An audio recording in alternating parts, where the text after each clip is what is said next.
Hi, my name is Daniel, I'm an IB student, and today I will tell you all you need to know about the IB.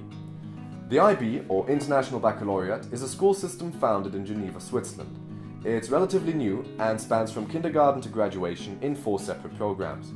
Also, since it's international, the IB is offered in 4,583 schools across 150 countries.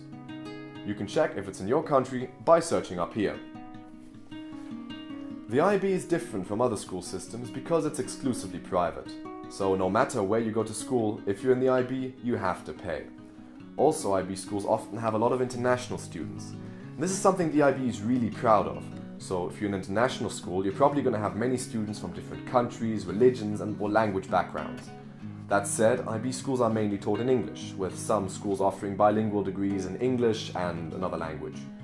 Now, the philosophy of IB schools is where the system really shows. The IB places massive importance on self-learning, critical thinking, and reflection.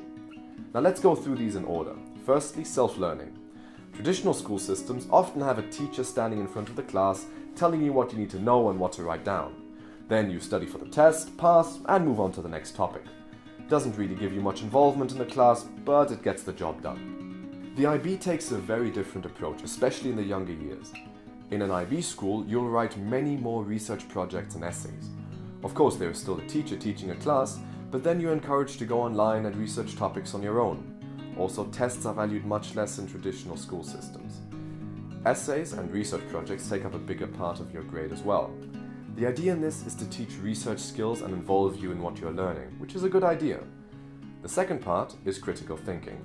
The IB doesn't really care much about how many historical dates or countries you know. Much of the course of the exam involves critical thinking and writing essays, especially in the humanities subjects.